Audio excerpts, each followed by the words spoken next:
Ok. Salut les amis, un nouvel épisode de Better Talk with Abdel. Je vous lâche pas les potes, je suis en vacances à Cancun et regardez. J'ai pris le temps de regarder le combat quand même, c'était un combat intéressant. Fallait le voir. Après, je vous avoue que je n'étais pas très surpris du résultat, ni surpris la façon dont le combat s'est déroulé. Avant tout, super content pour Francis Ngannou, qui a fait la plus grosse bourse de sa carrière. Donc ça, c'est génial. Je suis vraiment content pour lui. C'est une personne, après tout ce qu'il a traversé, après son histoire, d'où il est venu, arriver jusqu'au top, être champion UFC des poids lourds, se faire maltraiter par l'UFC, se faire manquer de respect. Mais derrière ça, Tyson Fury lui a tendu la main pour faire un peu d'argent.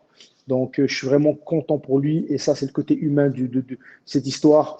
Voilà, donc vraiment très content pour lui. Chapeau, mon vieux. D'où t'es parti, d'où t'es venu. Et très content que tu repars avec ta poche pleine d'argent. Maintenant, côté technique, on va pas se le cacher, regardez, c'était un sparring entre potes. Je ne suis pas très surpris. J'avais donné des pronostics pour donner des pronostics parce qu'il faut bien un peu choquer les fans et puis un peu les amateurs de la boxe. Mais on s'entend que c'était un sparring entre potes qu'autre chose.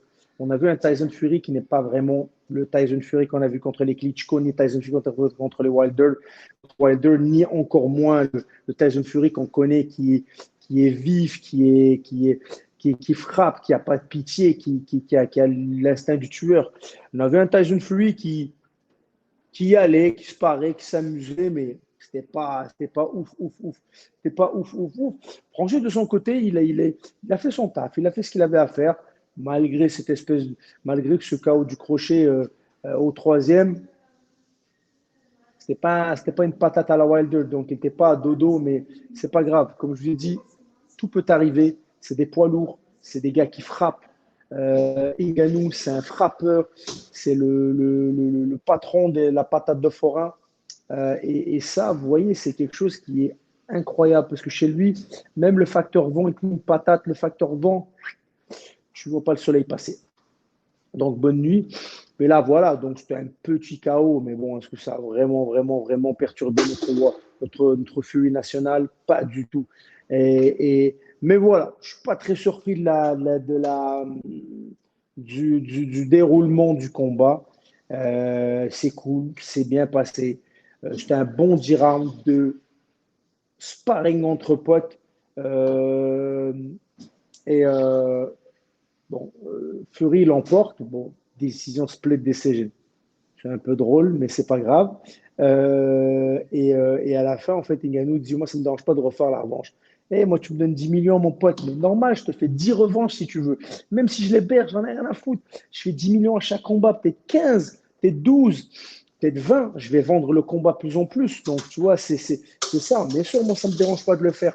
Donc voilà, donc c'est cool, c'est bien.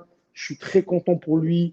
C'était 10 rounds entre potes. Maintenant, le combat d'après, ça va être Fury contre Usyk. Là, on va parler. Et là, je vous rassure qu'on va voir le Tyson Fury qu'on connaît, celui qui est déterminant, celui qui veut assassiner, et pas celui qui a voulu danser la bachata avec un partenaire de danse pendant 10 rounds. Désolé, hein, mais c'est comme ça. C'est moi et d'autres amis qui sont dans le milieu, on partage ça. Donc voilà, voilà. Les amis, c'est toujours un plaisir de vous faire part de mes pronostics, de mes débriefs. Mettez-le en commentaire. Qu'est-ce que vous avez pensé du combat? Est-ce que j'ai raison? Est-ce que j'ai tort? Est-ce que j'ai bien fait de faire les choses, de donner ces pronostics-là? Est-ce que vous avez pensé, vous avez eu un autre avis de ce combat? C'est vraiment intéressant d'avoir votre avis. Il y en a qui sont pro-Wilder, il y en a qui sont pro Fury, il y en a qui sont pro Ngannou. Il y en a qui ont un autre œil, une autre image, peut-être un autre œil, ils l'ont vu, une autre vision de moi. Mettez-moi en commentaire ce que vous avez pensé. N'hésitez pas à commenter, partager, liker et surtout, surtout supporter. Better Talk with Abdel. À très bientôt. Je te jure, elle me gratte depuis tout à l'heure.